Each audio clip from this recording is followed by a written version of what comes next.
और राजीव जी, आपका कैसा रहा? बैक टेस्टिंग तो आपने काफी कर लिया। बहुत हाँ, अच्छा। मैं अभी और कर रहा हूँ सर उस पर। और भी वो जो आपने कंसेप्ट बताया था, तो आज भी मैं उस पर लगा हुआ था। हाँ तो हाँ। उसमें अभी पोस्ट करूंगा अभी क्लास के बाद उस ग्रुप में। ठीक है।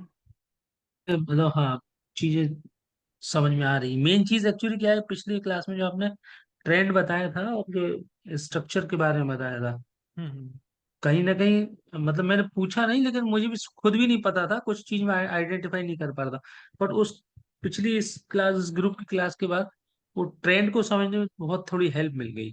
तो उससे हम्म फिर बहुत सी चीजें मतलब अपने आप ही क्लियर होती जा रही है। हम्म। हाँ, सारे डॉट्स कनेक्ट होते जाएंगे।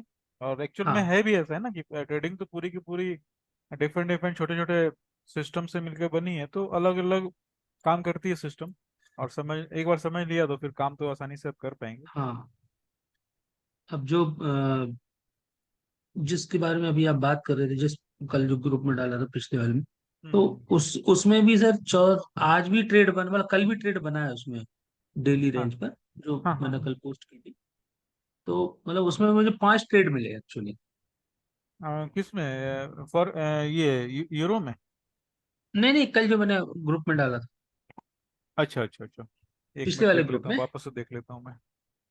W9 की बात करें या W2 की? जो पिछला ग्रुप खत्म हुआ हम लोगों का। अच्छा, पिछला W2 जो खत्म हुआ। हाँ, ओके ओके, हाँ हाँ। तो ठीक है। कल भी उसमें ट्रेड बना एक्चुअली, एक्चुअल में डेली लोग रेंज पर। डबल डबल ग्रुप में जुड़े हैं ना, हाँ सबके हाँ हाँ पैरेलल क्लासेस चल रहे, तो मैं भी कंफ्यूज हो जा रहा हूँ किसकी टॉपिक चल हाँ रही है। हाँ हाँ। कोई बात नहीं। उसमें मैं देख लूंगा। आपने देख लिया था, कल देख लिया। अच्छा, देखा था मैंने, रिप्लाई भी सेट कर दिया था। हाँ, किया था। ठीक है, कोई बात नहीं तो अब। चलो, अच्छा है, सब कुछ पहले से बेहतर हो रही है। प्रैक्टिस बहुत जरूरी है, हम्म कितना भी आप मेरे से सीखें या कोई भी सिखाए, आप खुद से मेहनत करेंगे तभी काम बनेगा। हम्म। हम्म।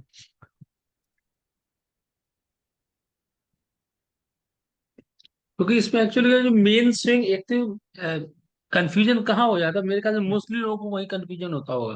एक तो हम्म। जो मेन स्विंग बनती है, उस मेन स्विंग के अंदर जो इंटरनल स्विंग्स बनती हैं, हाँ हाँ हाँ। वो समझने में मतलब मोस्टली लोग कंफ्यूज होते हैं वो। और उसी की वो टाइम टू टाइम एक्सपीरियंस से ही आएगा वो। सही सही सही। इंटरनल लिक्विडिटी, एक्सटर्नल लिक्विडिटी अगर आपने समझ लिया तो काम बहुत आसान हो जाएगा। मार्केट हाँ जब भी चलेगा तो वो सिर्फ और सिर्फ लिक्विडिटी ग्रैब करने के लिए चलेगा। जैसे ये जी वाली जी। एक लिक्विडिटी है, फेयर वैल्यू गैप हाँ बोलते हैं हम लोग इसको। लेकिन ये एक जी सर। लिक्विडिटी है गैप फिल करने के लिए। फिर अगर बिल्कुल। मार्केट ऊपर जाएगा, तो मार्केट वापस अगर ऊपर जाता है तो कोई ना कोई लिक्विडिटी लेगा। जैसे ये वाली लिक्विडिटी उसने लिया, जी लेकिन नीचे के लिए नहीं आया, वो दूसरी बात है। लेकिन ये उसने गैप को फिल कर दिया, लिक्विडिटी चली गई जितने भी लोगों ने शॉर्ट किया था यहाँ पे। तो डिफरेंट डिफरेंट चीजें हैं। अगर इसको सबसे पहले मार्केट डायरेक्शन और लिक्विडिटी लिक्विडिटी और मार्केट डायरेक्शन लगभग दोनों साथ में ही चलेगा, ये समझ लिया तो फिर आपके ट्रेड बहुत ही सिंपल तरीके से चलेंगे, लॉन्ग टर्म में आप आराम से कर पाएंगे। यूरो में तो काफी अच्छी सेटअप भी बनी है, मैंने दो तीन लोग को मैसेज भी शायद देखा था। जी जी।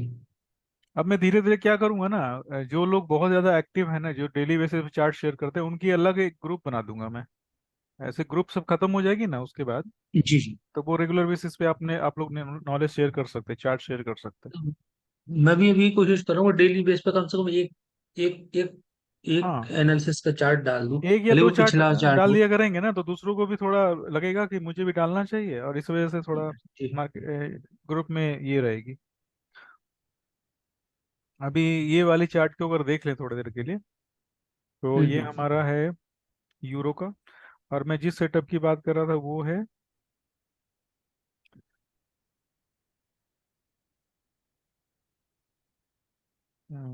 ये वाले। जबकि मार्केट ने मॉर्निंग में थोड़ा कंफ्यूज भी किया था।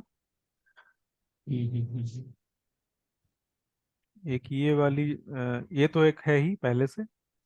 और ये जो लास्ट में बनी है, ये बनी, इसमें हुआ क्या है कि जो सेटअप जो बननी चाहिए थी, ये इस वाली कैंडल पे इस वाली कैंडल पे, वो इस वाली कैंडल पर ना बनकर इस वाली कैंडल पे बनी। लेकिन थोड़ी सी चीजों को अगर बैक साइड में, लेफ्ट साइड में देखेंगे, तो एक ये वाली है हमारे पास, जी। लेकिन सपोर्ट है। ये बहुत, हाँ बहुत ज़्यादा ये स्ट्रॉन्ग सपोर्ट तो नहीं बोलेंगे, लेकिन इसने सपोर्ट का ही काम किया है मॉर्निंग में। इसने फिर एक लिक्विडिटी भी दिखाई है इस जगह पे, आप देख पाएंगे। तो ये हाँ मार्केट देखिए। मॉर्निंग का ये सेटअप था। उसके बाद हुआ क्या है कि जैसा कि मार्केट तो अप साइड में है, मार्केट अप साइड में है, लेकिन ऐसा लग रहा था कि मार्केट क्या करेगा, थोड़ी सी रिट्रेसमेंट लेगा और इस लेवल तक आएगा, इस गैप को फिल करेगा शायद। बट है किया ना? नहीं। बट किया नहीं उसने। ठीक है। अगर मार्केट 50% भी आता तो एक अच्छा मतलब एंट्री मिल सकता, बट जिन्होंने भी इस जगह पे बाई किया होगा ना, उनका भी ट्रेड सही गया बिल्कुल। हाँ, एक जो है कंफ्यूज करने वाली चीज ये हुई मार्केट में सुबह में, कि ये वाली जो अपसाइड में जो बनी है ना, ये वाली, जी जी जी। हाँ इसने क्या किया, लिक्विडिटी लिया इस वाली कैंडल ने, इसकी लिक्विडिटी लेकर मार्केट नीचे की साइड आया, तो एक छोटा सा ट्रेड इधर में बना है। मैं 5 मिनट का चार्ट एक बार दिखाता हूँ। तो साढ़े मॉर्निंग दस में, वाली कैंडल। जी। हाँ 1 बजे साढ़े वाली दस कैंडल बजे खुली। हाँ हाँ, 1 बजे वाली कैंडल ही है। और इसने लिक्विडिटी लिया और ये लग रही थी कि ये गैप को फिल करने के लिए इधर आएगा। तो इसने बहुत ही छोटे मूव के साथ मार्केट में ये किया है। ठीक है, अब ये आप देखोगे ये वाली गई, लिक्विडिटी गई, उसके बाद मार्केट ने ये चेंज ऑफ कैरेक्टर दिया इस जगह पे। ठीक है। हाँ फिर मार्केट को नीचे आना था, लेकिन नीचे नहीं आया बल्कि ऊपर चला गया। उसके बाद दूसरी चीज क्या हो गई कि जैसे ही कैंडल 4 घंटे की दोबारा दूसरी कैंडल बनी, तो कंडीशन बिल्कुल रिवर्स हो गई, उल्टी हो गई। यानी कि इसका मतलब है कि अब ये जो आप देख पाएंगे ना, ये वाली, जी ये सर। एक डीलिंग रेंज इधर आ गई, और उसके हाँ बाद ये हाँ। प्राइस तो इधर तक आया नहीं है, लेकिन इसने जो पैटर्न इधर बनाया ना एक, ये वाली यस सर। छोटी वाली, हाँ हाँ। 2 बजकर 55 मिनट पे इसने वापस से डीलिंग रेंज बनाई है। डिलीवरी बनाई भाई जी। है ना, वापस से डीलिंग रेंज बनाई, और फिर मार्केट ने जो यानी कि उसने जो बाई का जो सेटअप था उसको कंफर्म किया। तो ये वाली एक जगह पे मॉर्निंग में स्टॉप लॉस लगी है मेरी, और दूसरे वाले जो ट्रेड बनी उसमें मेरी स्टॉप लॉस कवर हो गई, प्रॉफिट आ गया मेरा। ठीक, कवर हो गया। तो ये होता है मार्केट में। तो ये चलता रहेगा, ये मैंने आपको इसलिए बताया क्योंकि अगर एक स्टॉप लॉस हो जाता है तो दिमाग को इमोशनल में नहीं डालना है, मतलब कि अपने को ये नहीं सोचना है कि अपना गेम खत्म हो गया। थोड़ा इंतजार करना है, तुरंत ऑर्डर पंच नहीं करना है। जबकि जबकि ये 90% चांस है कि मार्केट अपसाइड जाएगा, 90% चांस है कि मार्केट अपसाइड जाएगा, लेकिन जो फेयर वैल्यू गैप बनी थी उसके वजह से मुझे लग रहा था कि मार्केट थोड़ा सा रिट्रेसमेंट लेगा। तो ये चीजें होती रहती है। आज किसी किसी में सेटअप में ट्रेड हुआ आपका? मुझसे क्या? हाँ हाँ। नहीं सर, अभी 1 2 दिन तो और रुकूंगा। अभी आपने बोला था तो मैं अभी पुराने अच्छा वीडियो अच्छा। रिवाइज कर रहा हूँ और हाँ तो ठीक है, अब बस कोई कुछ बात नहीं, आप वो करो आराम से। ठीक है, अभी भी कितने लोग आने बाकी हैं, कोई बात नहीं, जितने लोग आ गए उनसे शुरू करते हैं। कुछ सवाल। कल या परसों से अगर मुझे मिल गया तो हम्म एक्टिव हो जाऊंगा फिर हम्म। मैं। ठीक है, चलिए। तो आज हम लोग, और विपिन जी आपका कोई सवाल है लास्ट सेशन से लेकर कुछ? नहीं सर, कोई कोई सवाल नहीं। ओके, ठीक है। मारुति जी आपका कोई सवाल है? नहीं सर, नहीं सर। ओके, सारी लास्ट सेशन की पूरे क्लियर है ना? यस सर, क्लियर है।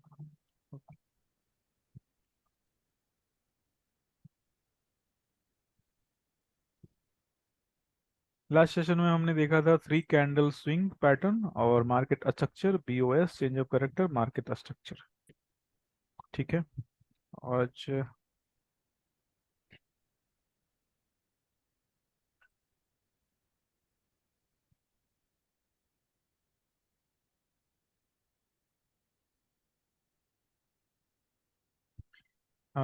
ट्रेडिंग में जितना भी हम लोग सीखते हैं, एक चीज जो है ना हमेशा काम आती है, वो ये है कि अगर आप किसी एक पेयर को सेलेक्ट कर लेते हैं, ये मैं फॉरेक्स के लिए बोल रहा हूँ, इंडियन मार्केट के लिए नहीं बोल रहा हूँ। फॉरेक्स के लिए अगर आप किसी कोई एक पेयर को सेलेक्ट कर लेते हैं और वो चार्ट रेगुलर आप उस पर जब वर्क करते हैं ना, तो वो चार्ट आपको मतलब हमेशा बहुत अब क्या बोल सकते हैं उसमें आप मतलब फंसने की जो चांसेस होती है ना, स्टॉप लॉस वगैरह जाना, या फिर बार बार ट्रेड को फेल होना, ठीक है, वो चीजें आपकी कम हो जाएगी। कारण क्या है कि हर जो करेंसी का पेयर है ना, उसकी जो चलने की जो तरीकी मूवमेंट जो है ना, वो बिल्कुल बिल्कुल अलग है। वो एक जैसा कोई भी नहीं चलता। अगर हम लोग कंपेयर करें यूरो यूएसडी की और यूएसडी जेपीवाई की, तो इसकी जो चार्ट चलने की जो ये है ना, बिल्कुल अलग है। देखो, हमारा यूरो जो है ऊपर साइड अप साइड जा रहा है, बट ये जो जेपीवाई है डाउन साइड जा रहा है। ठीक है। और इसमें जो मूवमेंट होती है ये भी बड़ी बड़ी काफी होती है। मैं डेली का चार्ट मैंने लगाया है। और मार्केट की अगर बात करें तो मार्केट इधर से down side change of character इधर बना, उसके बाद एक बाग जो ब्रेकअप स्ट्रक्चर होना चाहिए वो ये हो गया। ये तो डेली का चार्ट है। अगर हम लोग 4 घंटे के चार्ट पे आए तो थोड़ी सी और क्लियर दिखती है विजन सारी। ये वाली आपकी change of character, breakup structure, फिर ब्रेकअप स्ट्रक्चर। तो मैं सिर्फ इतना बताना चाह रहा हूँ कि किसी एक पेयर में आप अगर बहुत ज्यादा अगर कंफर्टेबल हैं तो उस पे भी आप वर्क कर सकते हैं स्टार्टिंग के दिनों में। बाद में तो आप आराम से कम कर सकते हैं। ठीक है। तो फिर आगे अपने कंटिन्यू करते हैं आज की सेशन।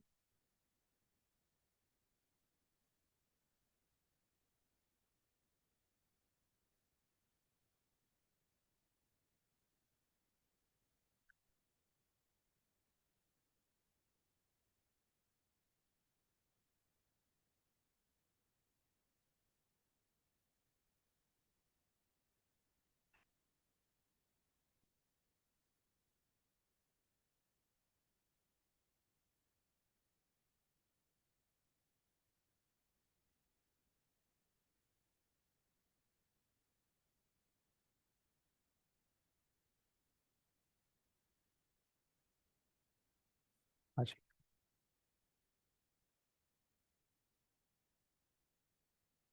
आज की सेशन में हम लोग स्टार्ट करते हैं फेयर वैल्यू गैप से।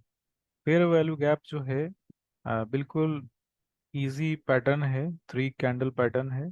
जिस तरह से swing high swing low 3 candle pattern के हेल्प से हम लोग ढूंढ लेते थे, और उसके ऊपर ही हम लोग सारी जो भी रिसर्च वगैरह या मार्किंग करनी थी करते थे। उसी तरह से ये फेयर वैल्यू गैप भी जो है काफी आसानी से अब ढूंढने वाला, मिलने वाला, दिखने वाला पैटर्न है।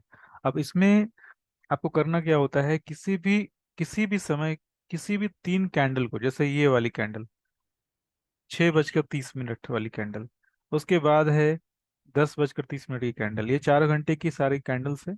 और उसके बाद ये कैंडल 2:30। अब इन 3 कैंडल के बीच में आप देखेंगे कि एक गैप है। ठीक है। काफी आसान सा पैटर्न है, एक गैप है। ठीक है।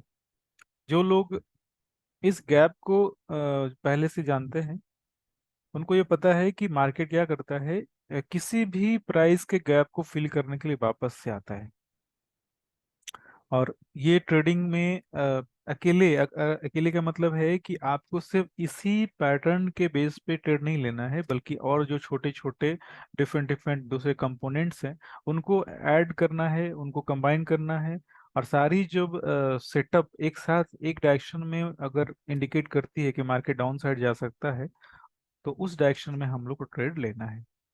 अगर फेयर वैल्यू गैप की और एग्जांपल अगर लूं, तो ये वाली भी एक फेयर वैल्यू गैप, क्योंकि इस वाली कैंडल से अगर हम लोग काउंट करें तो 1 2 3, इन दोनों कैंडल की पहली जो कैंडल है उसकी लो, और लास्ट वाली जो कैंडल है यानी थर्ड कैंडल उसकी हाई, इस दोनों कैंडल के बीच में अगर गैप है तो ये फेयर वैल्यू गैप कहलाता है। और कभी कभी इस फेयर वैल्यू गैप को हम लोग इम्बैलेंस के नाम से भी जानते हैं। ठीक है। दूसरा, ये वाली जो कैंडल है अप साइड वाली यानी बुलिश कैंडल जो है उसकी हाई, और थर्ड वन जो कैंडल है उसकी लो, इन दोनों के बीच में एक गैप है। ये तो वापस से हमारा ये फेयर वैल्यू गैप ही है। उसके बाद इस वाली कैंडल की लो और इस वाली कैंडल की हाई, सॉरी सॉरी मैंने गलत बोला, पहली वाली कैंडल का लो और थर्ड कैंडल का हाई, इन तीन दो कैंडल के बीच में गैप है। यानी कि अगर बिल्कुल इसको सही तरीके से, सरल तरीके से समझना है तो ये बोल सकते हैं कि जो बीच वाली कैंडल होती है, सेकंड कैंडल होती है, उसकी बॉडी और आपका हाई और लो से हमें कोई ज़्यादा मतलब नहीं होता है। हमें तुरंत देखना है कि फर्स्ट कैंडल और लास्ट कैंडल के बीच में कोई डिफरेंस है क्या, और डिफरेंस जो है हाई लो के बीच में होना चाहिए। काफ़ी आसानी से दिखने वाला पैटर्न है। और इसमें होता क्या है कि जब जब इस तरह के पैटर्न बनते हैं तो मार्केट क्या करता है, उस गैप को फिलअप करने के लिए वापस रिट्रेसमेंट के रूप में आता है, और ये हमारे लिए ट्रेड के सेटअप के रूप में काम होती है, यानी ट्रिगर के रूप में काम आती है।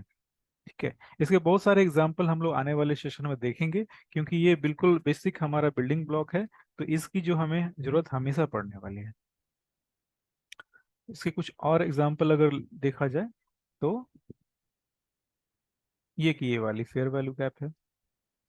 जैसा कि मैंने बोला था, मार्केट इस वाली ये फेयर वैल्यू गैप जब बनती है तो मार्केट वापस से इसको फिल करने के लिए आती है। ये तो हमने पैटर्न देख लिया, समझ लिया। ठीक है, अभी ये सवाल ये उठता है कि ये इस तरह के पैटर्न बनते क्यों हैं। ठीक है, ये गैपिंग क्यों बनती है। तो आपसे दो सवाल है, बिल्कुल छोटा। पहला तो ये कि क्या आपने फेयर वैल्यू गैप समझ लिया, और सवाल दूसरा कि ये फेयर वैल्यू गैप बनती क्यों है। 10 से 15 सेकंड के बीच में आप लोग प्लीज रिप्लाई करिए, बहुत ज़्यादा समय इस पे देना नहीं है, छोटा सा कंसेप्ट है बट इंपॉर्टेंट है। जो भी आंसर दे सके, कोई भी।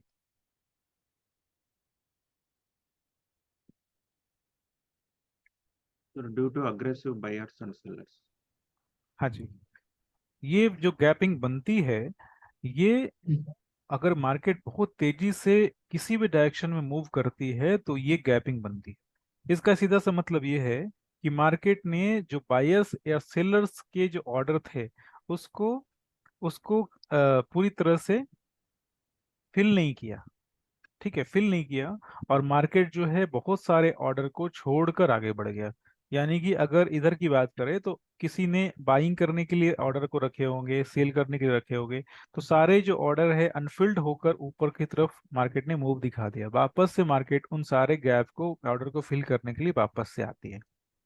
तो ये एक तरह से ये समझ सकते हैं कि जब भी फेयर वैल्यू गैप अगर बनती है, इसका मतलब है कि मार्केट में स्मार्ट मनी जो है वो एक्टिव हो रहे हैं, एक्टिव हो गए हैं, और वो मार्केट को किसी भी डायरेक्शन में मूव कराने की पावर रखते हैं। और क्योंकि उनके पास जो ऑर्डर है वो काफी बल्क में लगता है, तो वो आसानी से मार्केट को मूव करा सकते हैं। और इसी चीज को हमें भी मार्केट में यूज करना है, और अच्छे अच्छे फिल्टर ट्रेड लेने हैं। ठीक है, अब इसमें ट्रेड कैसे बनती है, जैसा कि एक फेयर वैल्यू गैप जो लास्ट वाली है ये मैंने मार्क किया।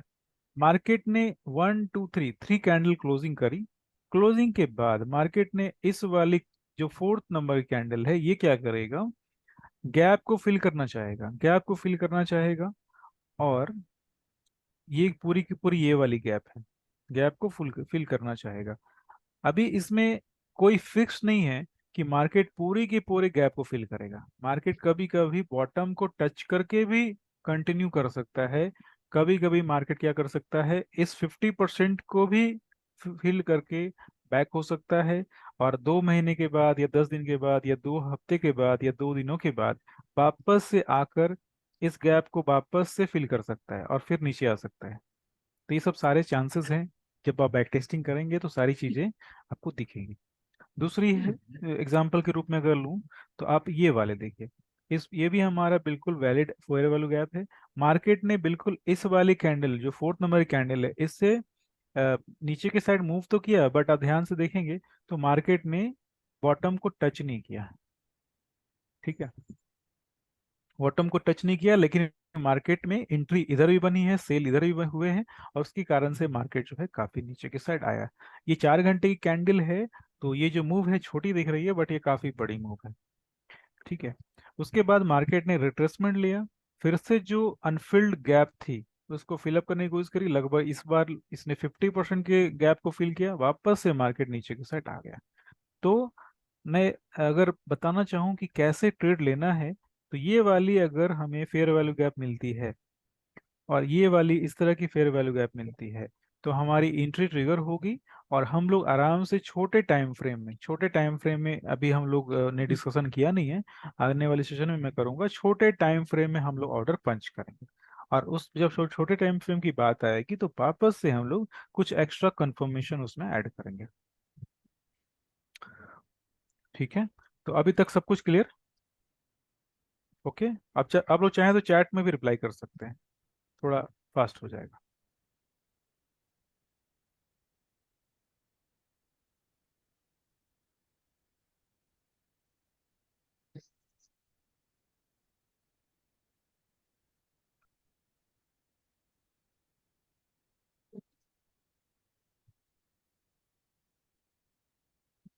ठीक है,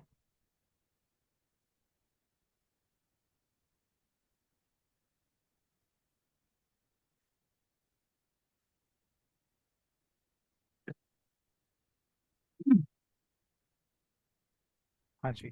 अभी आप ने देखा कि मार्केट ने बिल्कुल आसानी से फेयर वैल्यू गैप पे ट्रेड दिया। ठीक है, लेकिन ये जो फेयर वैल्यू गैप है ये अभी थोड़ा कॉमन हो गया है। कॉमन होने का मतलब है कि बहुत सारे लोगों ने इसका इस्तेमाल करना चालू किया। मार्केट कभी भी किसी भी सेटअप पे बहुत अधिक प्रॉफिट जनरेट करने का मौका नहीं देता है।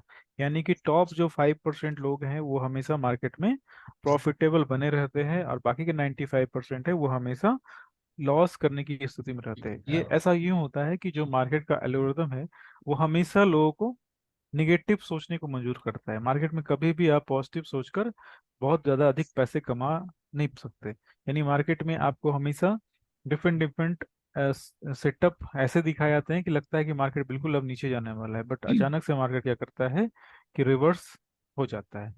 और मैं ऐसा इसलिए बता रहा हूँ कि मार्केट में जो भी सेटअप आए हैं उसके बाद भी सेटअप आते रहेंगे। आज जो हम लोग सीख रहे हैं समझ रहे हैं, इसके बाद भी नए नए सेटअप बनते रहेंगे, नए नए स्ट्रेटजी मार्केट में आती रहेगी। तो हमारा काम है एज ए एक्टिव ट्रेडर हम लोग नए नए चीज को सीखने को हमेशा तैयार रखें। जैसा कि मैंने अभी बताया ये फेयर वैल्यू गैप है। ठीक है, फेयर वैल्यू गैप ये वाली इसकी मैं अगर बात करूं तो कैंडल नंबर 2, कैंडल नंबर 1 और कैंडल नंबर 3, इसके हेल्प से हमारे पास एक फेयर वैल्यू गैप बनी है। ठीक है, ठीक है, बिल्कुल फेयर वैल्यू गैप है। दूसरी, अगर हम लोग थोड़ा लेफ्ट साइड की तरफ चलें तो मार्केट में एक और फेयर वैल्यू गैप बिल्कुल सेम लेवल पे। ठीक है, अभी आपने अगर इस वाले फेयर वैल्यू गैप को देखकर अगर ऑर्डर पंच किया होता इधर में तो आपके स्टॉप लॉस चले गए और बाकी मार्केट ने वापस एक दूसरा फेयर वैल्यू गैप बना दिया। ठीक है, और इस वाले फेयर वैल्यू ये जबकि बिल्कुल आइडियल जो बोलते हैं एग्जांपल नहीं है, मैं इसके और भी एक दो एग्जांपल आपको देने वाला हूँ। बट मैं जो चीज़ समझाने वाला हूँ वो ये है कि मार्केट कभी भी बायर और सेलर को ट्रैप कर सकता है। और ये जो रोल रिवर्सल वाली जो कंसेप्ट होती है सपोर्ट रेजिस्टेंस में, एसएनआर में, इसमें भी होती है। यानी ये वाली जो फेयर वैल्यू गैप है इसको मार्केट ने पूरी तरह रिजेक्ट किया और एक नई फेयर वैल्यू गैप बन गई। और इस नई फेयर वैल्यू के पास मार्केट आता है और इस बार मार्केट ने अच्छी खासी मूव दिखाई। ठीक है, अभी इसी चीज को थोड़ा मैं और एग्जांपल लेकर समझाता हूँ।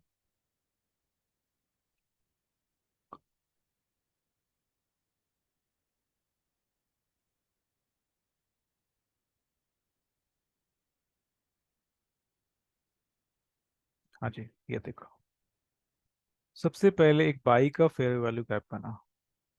ठीक है, वो छोटा सा है लेकिन गैप है। उसके बाद एक दूसरी फेयर वैल्यू गैप बनी इसके पास में, बिल्कुल सेम लेवल पे। देख पा रहे हैं? यानी एक फेयर वैल्यू गैप के पास में ही दूसरी फेयर वैल्यू गैप बनी, यानी कि दोनों फेयर वैल्यू गैप ने आपस में एक दूसरे को ओवरलैप किया। तो अभी सवाल ये उठता है कि कौन से वाले फेयर वैल्यू गैप के पास हम लोग ट्रेड करने वाले हैं। तो फेयर वैल्यू गैप जो है, जो लास्ट वाली जो बनी है, इसने बुलिश फेयर वैल्यू गैप को ओवरराइड किया और ये सेल फेयर वैल्यू गैप बन गई। अभी ये जो डिफरेंस हुई है दोनों की, ये जो डिफरेंस आप देख रहे हैं, यानी कि ट्रेड जो हमारा एक्चुअल में पंच जो होगा वो दोनों के डिफरेंस के गैप पे होगा। ठीक है, ये वाली। और ये वाली जो गैप होती है ओवरलैपिंग वाली, ये कहलाती है बैलेंस प्राइस रेंज, और शॉर्ट में आप बोल सकते हैं वीपीआर। तो वीपीआर जो है मार्केट में थोड़ा नया है, कम लोग इसको जानते हैं, और इसके इसके यूज तभी होती है जब मार्केट आपको अ, दोनों तरफ सिग्नल देता है। ठीक है, क्लियर? और कुछ एग्जांपल दूं? अब ये वाली अगर बात करें तो ये भी हमारा एक वीपीआर है। ये वाली हो गई हमारी फेयर वैल्यू गैप, और इसके बाद इस रेंज के अंदर में जो भी गैप आएगी जैसे ये वाली, तो ये वाली हमारी एक फेयर वैल्यू गैप है। तो एक बुलिश फेयर वैल्यू गैप को बेरिस फेयर वैल्यू गैप ने ओवरराइड किया।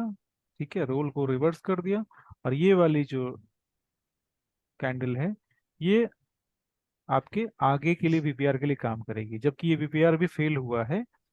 तो ये चीज जो है आगे के टॉपिक में हम लोग कवर करने वाले हैं, इसके लिए बहुत अधिक परेशान होने की अभी जरूरत हमें नहीं, लेकिन जो बेसिक जो बिल्डिंग ब्लॉक्स है उसको समझना तो जरूरी है। अभी आप लोग चार्ट पे थोड़ा आप जाएं, और फेयर वैल्यू गैप के दो एग्जाम्पल और वीपीआर के दो एग्जाम्पल मुझे ग्रुप में आप शेयर करें, और तुरंत ही हम लोग नेक्स्ट टॉपिक की तरफ मूव करेंगे। सर एक बार हाँ, वो बीपीआर एक बार एक्सप्लेन कीजिए। VPR okay. आपकी आवाज़ थोड़ी कम आती है, मेरी आवाज़ आ रही है साफ से आपको ना? ऐसा आ रहा है। अच्छा, कोई देखो बीपीआर में क्या होता है कि फेयर वैल्यू गैप तो क्लियर है ना? हाँ क्लियर है सर। हाँ, वीपीआर में क्या होता है कि वीपीआर में मैं थोड़ा क्या करता हूँ, बॉक्स की हेल्प से समझाता हूँ। जैसे ये वाली हमारी एक फेयर वैल्यू गैप है डाउन साइड की, क्लियर है ना? अब क्या हो गया, मार्केट ने वापस से एक दूसरी फेयर वैल्यू गैप बनाई। तो ये जो फेयर वैल्यू गैप दूसरी वाली बनी अपोजिट डायरेक्शन में, इसने सेल वाले फेयर वैल्यू गैप को ओवरलैप किया। ठीक है, तो अभी हमें क्या करना है, इस वाले फेयर वैल्यू गैप को, रेड वाले फेयर वैल्यू गैप को पूरी तरह से भूल जाना है, और ये बुलिश फेयर वैल्यू गैप को भी पूरी तरह से भूल जाना है। ये जो प्राइस की जो रेंज बन रही है ना, गैप की जो रेंज बन रही है, ये हमारे लिए सिर्फ काम का है। यानी जो हमारी ट्रेड जो बनेगी इसी फेयर वैल्यू गैप के पे बनेगी। ठीक है, जबकि हम लोग लोअर टाइम फ्रेम कंफर्मेशन भी ऐड करेंगे इसमें। और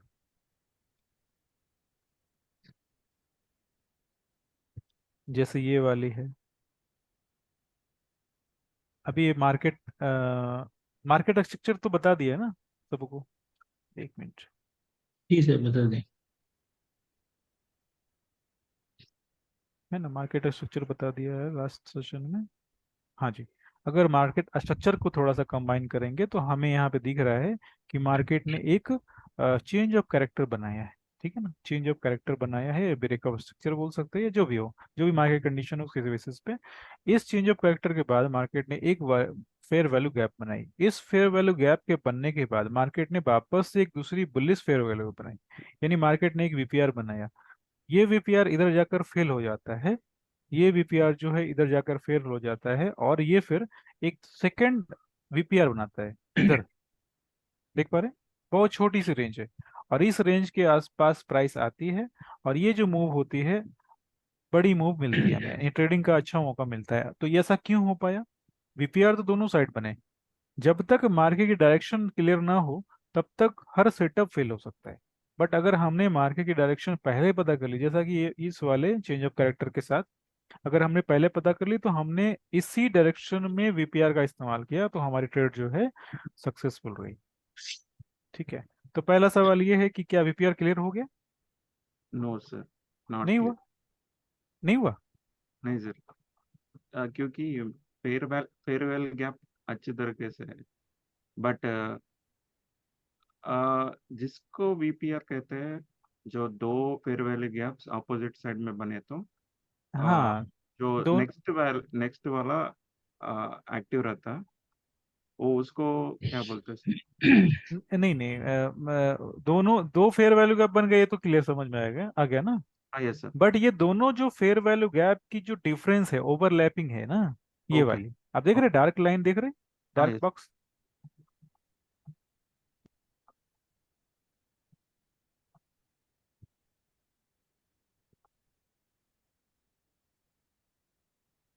देखो, अभी हमने एक रेड फेयर वैल्यू गैप डाला, एक ग्रीन डाला।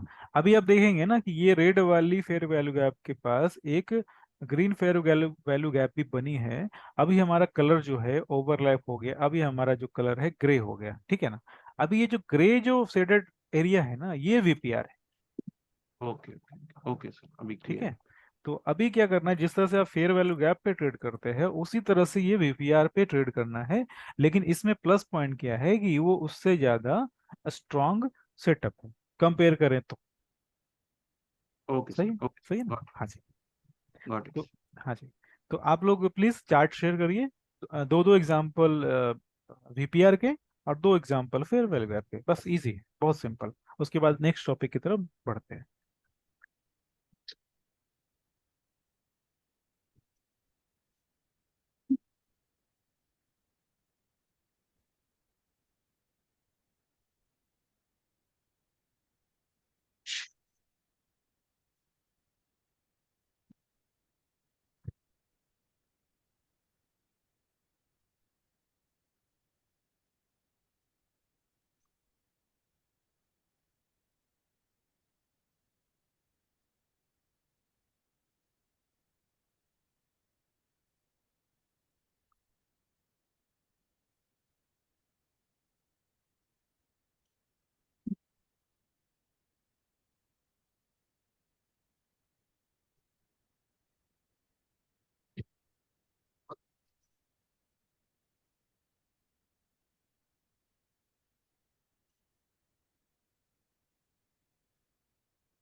सर चार्ट कहाँ भेजना है, ग्रुप में क्या यहाँ पर ही? हाँ हाँ, ग्रुप में, ग्रुप में।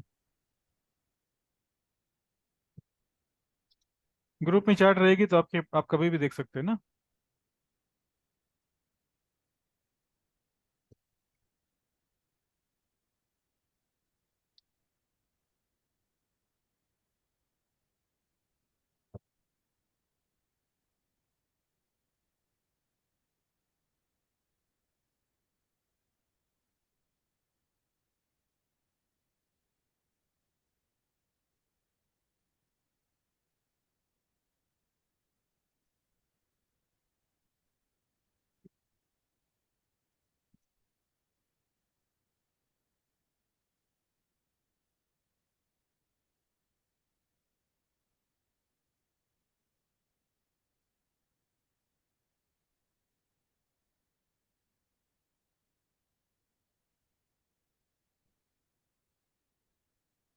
वीपीआर नहीं, BPR, balance price range, it's BPR.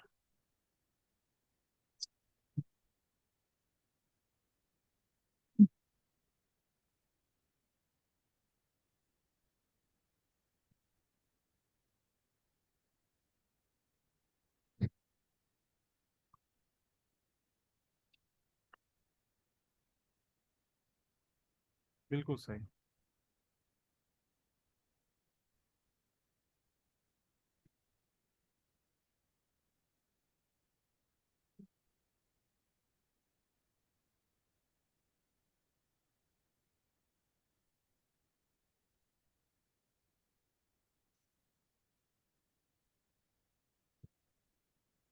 ठीक है, लगभग ओके सबका।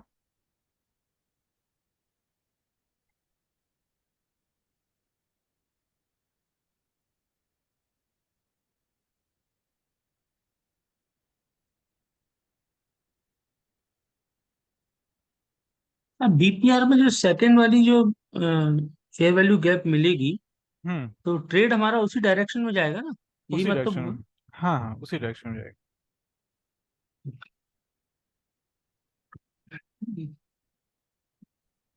और लोग भेजने वाले हैं क्या? मैं आगे बढ़ूं या रुकूं?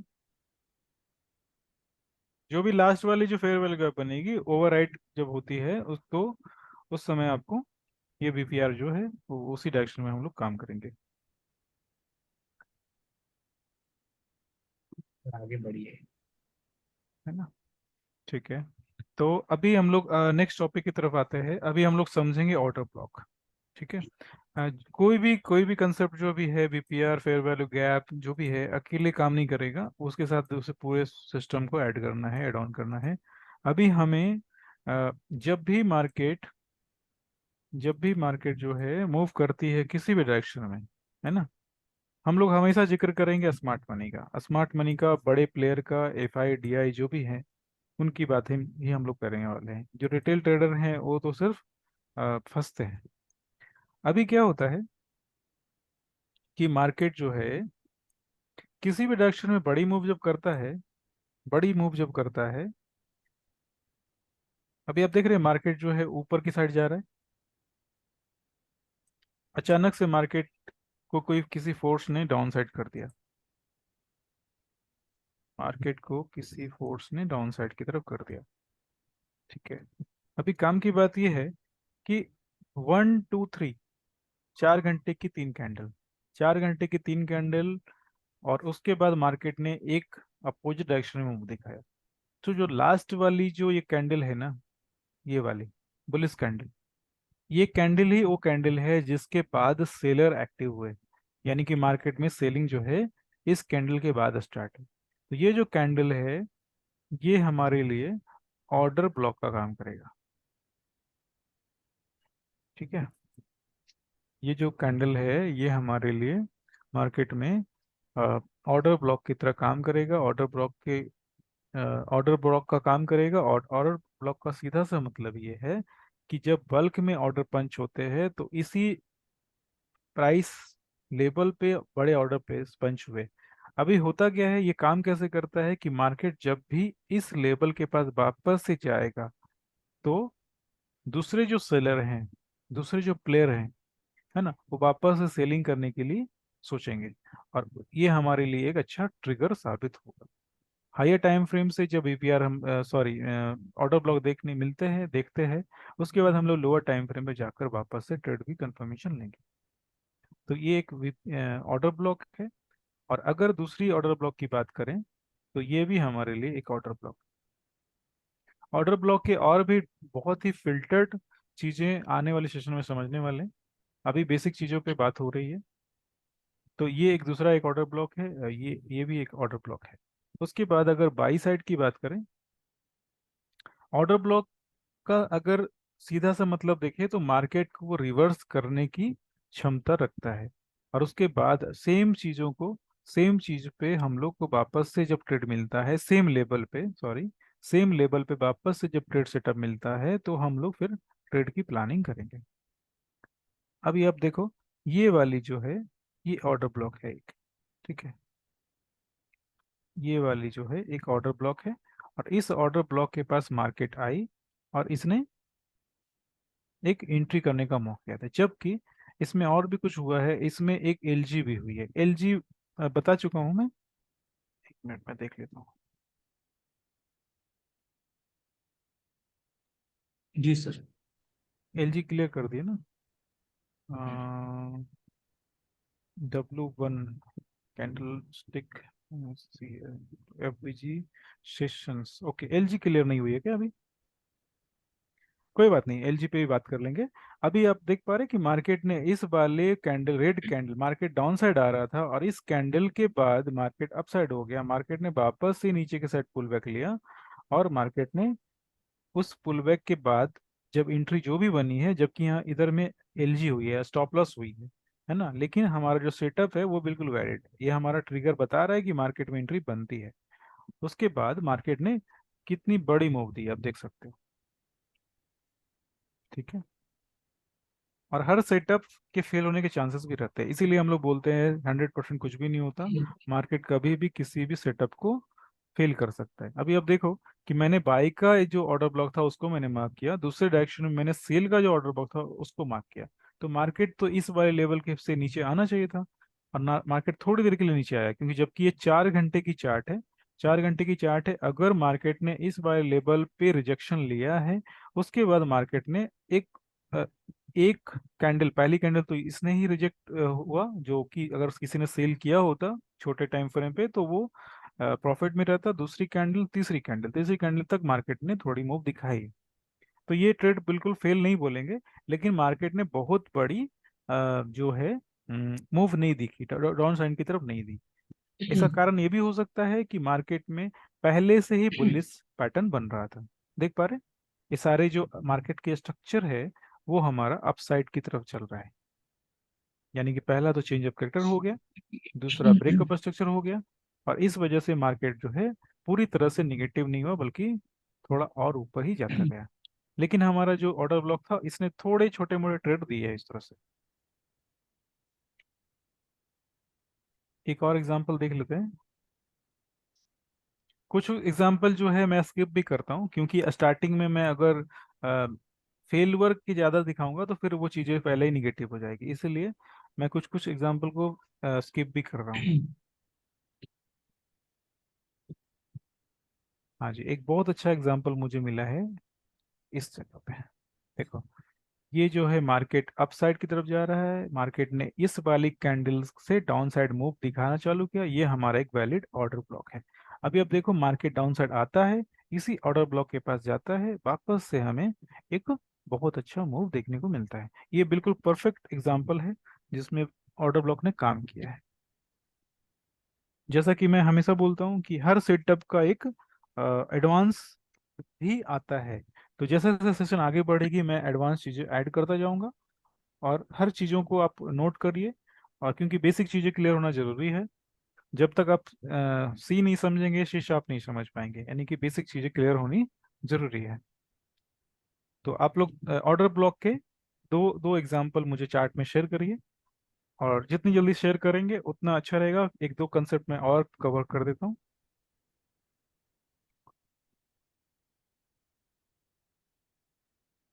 तो हमने आज क्लियर कर लिया ऑर्डर ब्लॉक, उसके बाद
ठीक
है राजीव जी, आपका चार्ट ऑर्डर ब्लॉक का।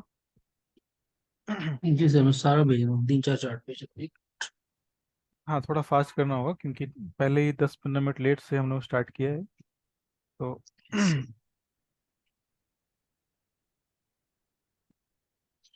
ठीक है अभी।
ओके, बहुत अच्छा।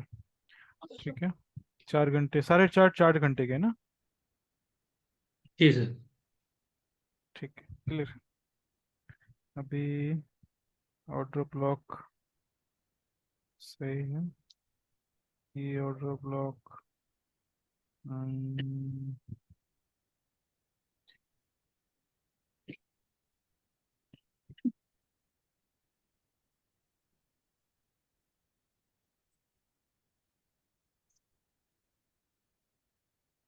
ठीक है। कुछ ऑर्डर ब्लॉक को और थोड़ा फिल्टर करेंगे अगर, अभी मैं ओके कर देता हूँ। ऑर्डर ब्लॉक में थोड़ी चेंजिंग करने वाले हैं हम लोग आगे में।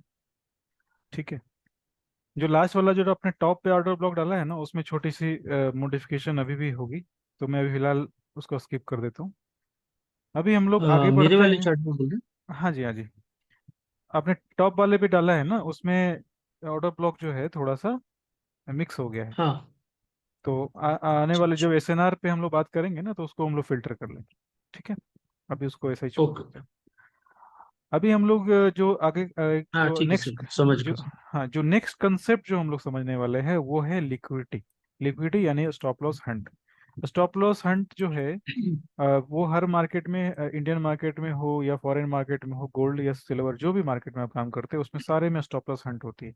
स्टॉप लॉस हंटिंग में सबसे पहले स्टॉप लॉस जो है रिटेलर्स के जाते हैं, और उसके बाद मार्केट जो है जिस डायरेक्शन में रिटेलर्स को प्रॉफिट होना चाहिए था, जिस डायरेक्शन में रिटेलर्स को प्रॉफिट होना चाहिए था, उसी डायरेक्शन में मार्केट जो है मूव करता है। ठीक है, जैसे कि अगर हम लोग देखें, मैं 50 मिनट का चार्ट लगा लेता हूँ।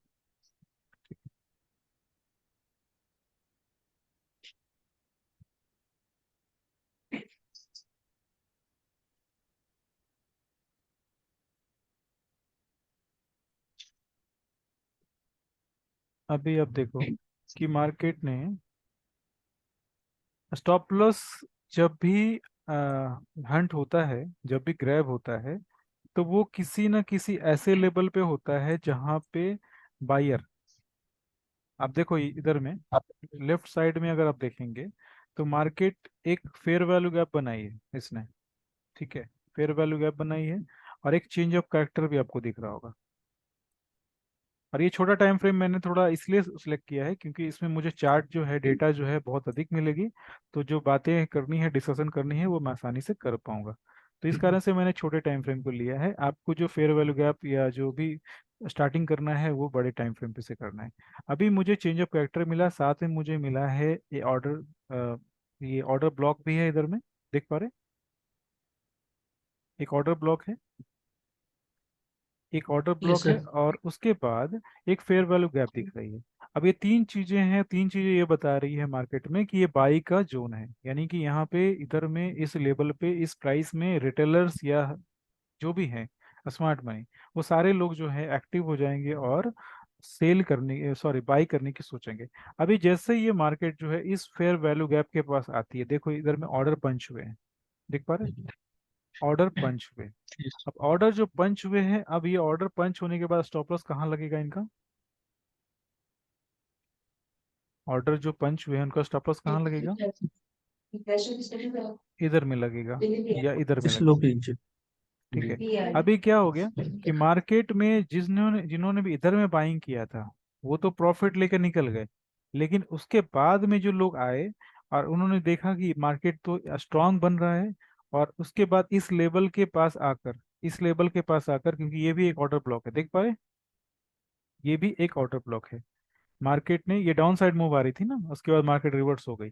मार्केट ने इस वाले लेवल के पास एक बाई का सिग्नल दिया।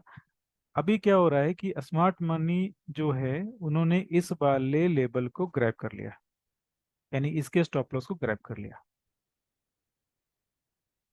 ठीक है, और उसके बाद क्या होती है, मार्केट जो है वापस से रिवर्स अपने डायरेक्शन में।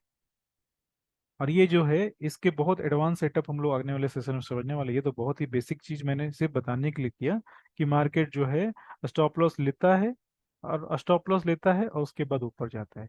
अभी काम की बात है कि ये पूरा का पूरा जो एरिया है, आप देखोगे इधर से लेकर इधर तक, ये पूरा का पूरा है स्टॉप लॉस ही है। ठीक है, अभी कैसे स्टॉप लॉस है कि आप सोचो कि ये वाली फेयर वैल्यू गैप बन गई मार्केट में, ये वाली फेयर वैल्यू गैप बनी, इस वाली फेयर वैल्यू गैप के पास मार्केट ने बाई करने का मौका दिया। स्टॉप लॉस लोग कहाँ लगाएंगे? स्टॉप लॉस लगाएंगे या तो इधर में या फिर इधर में। ये वाली रेंज, ये वाली जो डिफरेंस है थोड़ी बड़ी हो रही है, इसका कारण से मैं ऐसा मान सकता हूँ कि स्टॉप लॉस लोगों ने इधर में डाला होगा। अब इसके स्टॉप लॉस जो है इधर चले गए।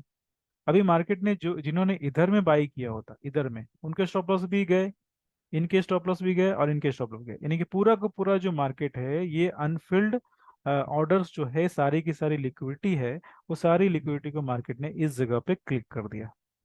और उसके बाद मार्केट ने ऊपर, उसके बाद वापस से मार्केट नीचे की साइड आता है, और जिन लोगों ने ये सोचा कि मुझे इस रेंज के पास बाई करनी है, बॉटम आ गया और मैं स्टॉप लॉस इधर रखूंगा, उनके स्टॉप लॉस गए। लेकिन लेफ्ट साइड अगर किसी ने देखा होता तो उनको पता चलता कि मार्केट ने इस रेंज के आसपास में बहुत सारे कंफर्मेशन दिए हैं, यानी कि पहला तो ऑर्डर ब्लॉक है, दूसरा चेंज ऑफ कैरेक्टर है, तीसरा फेयर वैल्यू गैप। तो ये हमारी ट्रेड फिल्टर करने की जो तरीका है वो बिल्कुल अपने को इस पे कहीं पे भी थोड़ा सा ये नहीं रखना है कि मार्केट जो है आसानी से पैसे देने वाला है। अपने को जितना फिल्टर हो पाए उतना अपने ट्रेड को रखने की कोशिश करना है। जब हम लोग दूसरे से अलग ट्रेड करेंगे तो ही हमारा पैसा बनेगा, अगर सबके साथ चलेंगे तो पैसा नहीं बनेगा। ठीक है, ये थी बायर साइड की लिक्विडिटी या स्टॉप लॉस। लिक्विडिटी तो समझ पा रहे हैं ना सब लोग? लिक्विडिटी समझ पा रहे हैं? Yes sir. जी सर। जी हाँ। अभी अगर बाई साइड की बात करें तो पहला स्टॉप लॉस इधर लगा है। ठीक है, फर्स्ट स्टॉप लॉस जो है इधर लगा है। सेकंड स्टॉप लॉस की बात करें तो इस वाले स्विंग की स्टॉप लॉस इधर लग गई। अब देखो हर स्टॉप लॉस के बाद मार्केट नीचे आ रहा है, ऐसा नहीं कि मार्केट ऊपर चला गया। यानी कि सारे के सारे ट्रैप हैं, सारे के सारे जो हैं ट्रैप। अब ये वाली जो है इसकी स्टॉप लॉस इधर गई। ठीक है, तो 1 2 और एक तो उससे पहले भी है जो मैंने मार्क ही नहीं किया, ये वाले। ठीक है, ये भी है। तो 1 2 3 4। ठीक है, उसके बाद अगर थोड़ा और आगे बढ़े तो आप देखो मार्केट इसके बाद भी ऊपर गया। तो ये सारी चीजें जो है ये सी बता रही है कि मार्केट में ट्रैपिंग जो है और हर जगह पे हर प्राइस लेवल पे बनी हुई है। अगर हम लोगों ने ध्यान से अगर काम नहीं किया तो हम लोग भी ट्रैप हो सकते हैं। मार्केट किसी किसी लिक्विडिटी को छोड़ेगा। मार्केट में अगर किसी स्मार्ट मनी बड़े प्लेयर ने अगर फंडिंग रखी है, मतलब ऑर्डर प्लेस कर रखे हैं, तो वो जो है वो अपने स्टॉप लॉस को कभी ग्रैब नहीं होने देगा। रिटेलर्स कभी भी स्मार्ट मनी के स्मार्ट मनी के स्टॉप लॉस को ग्रैब नहीं कर सकता। जब भी ग्रैब होता है तो रिटेलर्स का ही होता है। तो अगर ये ऑर्डर ब्लॉक अगर माना जाए, ये ऑर्डर ब्लॉक अगर है और इस जगह पे इस लेवल के पास अगर लिक्विडिटी गई है, ठीक है, अभी अब देखेंगे थोड़े आने वाले सेशन में मैं बताऊंगा। इसमें एक बहुत अच्छा एक पैटर्न बन रहा है जिसमें हम लोग आसानी से कंफर्म कर सकते हैं कि एक अच्छा सेटअप है। उसके बाद थोड़ी सी अगर नीचे आए तो इधर में काफी सारी लिक्विडिटी मिली है, पड़ी है मार्केट में। इधर में किसी ने सेल किया होता तो इधर स्टॉप लॉस रखा होता। फिर अगर किसी ने इधर में अगर ऑर्डर छोड़ा होता, इधर में एंट्री किया होता, तो इधर के स्टॉप लॉस रखे। इधर वाले सारे स्टॉप लॉस जो है ये वाले और ये वाले, ये सारे स्टॉप लॉस जो है इधर चले गए। हम लोग आने वाले समय में एक कंसेप्ट समझेंगे, पीओआई, पॉइंट ऑफ इंटरेस्ट। जब भी हमारा स्टॉप लॉस जाता है तो सारे स्टॉप लॉस को ग्रैब कर लेता है, बट जो पॉइंट ऑफ इंटरेस्ट जो है हायर टाइम फ्रेम का, वो ग्रैब होना थोड़ा मुश्किल होता है। यानी स्ट्रॉन्ग रेजिस्टेंस का काम करता है, स्ट्रॉन्ग रेजिस्टेंस या सपोर्ट का काम करता है। और वो मार्केट में आपको प्रॉफिट देने की चांसेस हमेशा रखता है। हाँ जी, कुछ कोई बोल रहे हैं क्या? कोई सवाल है कि नहीं का? अच्छा, ठीक है। तो मुझे ऐसा लग रहा है कि अभी जो आप लोगों ने ये जो चीजें देखी, एक छोटी सी टाइम फ्रेम में मैंने दिखाने की कोशिश किया है कि मार्केट किस तरह से रिटेलर्स को ट्रैप करता है और उसके बाद उसी के डायरेक्शन में मूव करता है। अगर इस तरह से हम लोग मार्केट में सबसे जो अच्छी चीज जो है ना, अच्छी चीज या बोल सकते हैं जो काम की चीज है, वो ये है कि जब मार्केट को आप न्यूट्रल तरीके से देखना चालू करेंगे, यानी कि आपको प्रॉफिट नहीं कमाना है, आप मार्केट में आए हो सिर्फ रिसर्च करने के लिए। आप इस तरह से अगर मार्केट के बारे में सोचोगे ना, तो फिर आप आसानी से पैसे बना पाओगे। और जब ऐसा सोच के मार्केट में आप आओगे कि नहीं, मुझे पे आउट लेना है, मुझे प्रॉफिट कमाना है, मुझे इस महीने अपने फंड को 2 गुना करना है, तो फिर आप इमोशनली कंट्रोल में आ जाते हैं, इमोशनली ट्रेड करते हैं और उसके चक्कर में आप कभी कभी बुरी तरह से भी फंस सकते हैं। ठीक है, बहुत सारे सेटअप हम लोग समझने वाले हैं इस सेशन में।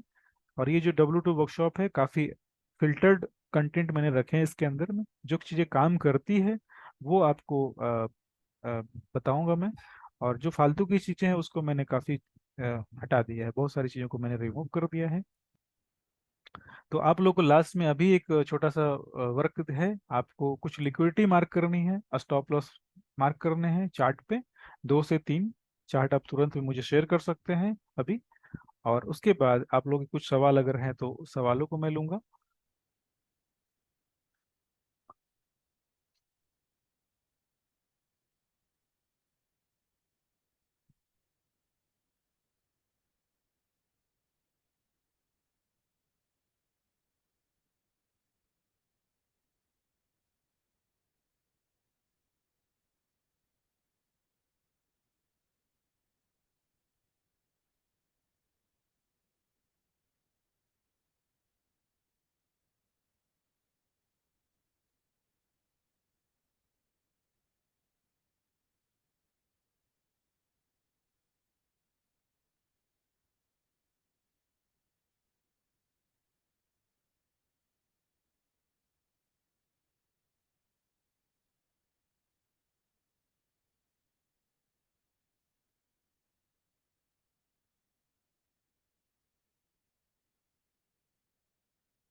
आप किसी टाइम फ्रेम को ले सकते हैं, 5 मिनट, 10 मिनट, आधे घंटे, 15 मिनट, 4 घंटे, डेली, किसी भी टाइम फ्रेम पे मार्क कर सकते हैं।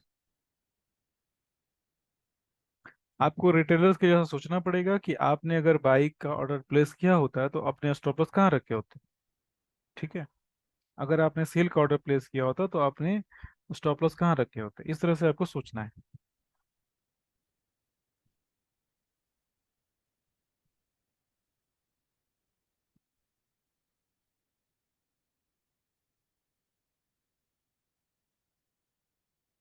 हाँ जी, बिल्कुल सही।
बहुत सही। और राजीव जी, मारुति भाई ने भेज दिया, शायद विपिन जी ने भेज दिया, राजीव जी का बाकी है। ठीक है, जब तक राजीव जी का चार्ट आता है तब तक आप लोग कुछ सवाल करना चाहते हैं आज के सेशन से रिलेटेड, कुछ ऐसा जो समझ में नहीं आई। चीज़ें तो बिल्कुल सिंपल है और बेसिक बिल्डिंग ब्लॉक्स है। तो अगर अभी भी कुछ ऐसा है जो समझ में नहीं आया, डिस्कस करना है तो कर सकते हैं।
ठीक है।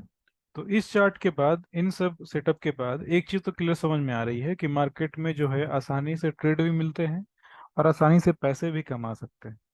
ठीक है। बस थोड़ा सा क्या है, सही चीज़ को जानना है और खुद को कंट्रोल में रखना है। और जो रिस्क मैनेजमेंट है वो सबसे इम्पोर्टेंट है। कितने भी अच्छे ट्रेड सेटअप आपको मिलते हैं, आपको ओवर लिमिट कभी भी नहीं होना है। अगर पूरे हफ्ते हमने प्रॉफिट किया और किसी एक ट्रेड में सारे प्रॉफिट दे दिए तो ये हमारे लिए बिल्कुल भी अच्छा नहीं होगा। तो कभी भी ओवर लिमिट नहीं रहना है। पूरे मंथ के लिए आपको जो लिमिट है, जो लॉट साइज है, वो हमेशा कंट्रोल में रखना है, यानी कि एक जैसा ही रखना है, यूनिफॉर्म रखना है।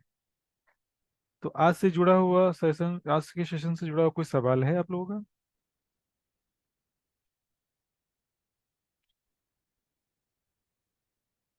अम, मारुति जी, कोई सवाल है?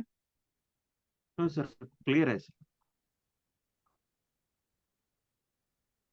ओके, ठीक है। ठीक है, ठीक है। राजीव जी, आपका?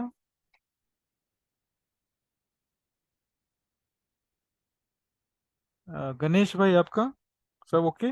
No sir. ओके, ओके हाँ जी, ठीक है। तो आज की सेशन हम लोग एंड करें इधर ही, चलेगा सर। चलेगा ना? ठीक है, ओके तो आप लोग बैक टेस्टिंग करिए जितनी पॉसिबल हो सकती है। और ओके हाँ, हायर टाइम फ्रेम पे ज़्यादा थोड़ा अपने को फोकस करना है। और जैसे सेशन आगे बढ़ेगी तो सारे सेटअप को हम लोग बहुत अच्छे से समझेंगे। ठीक है ना? हाँ जी, ठीक है फिर। ओके, गुड नाइट सबों को। Good night okay sir, sir, thank you. हाँ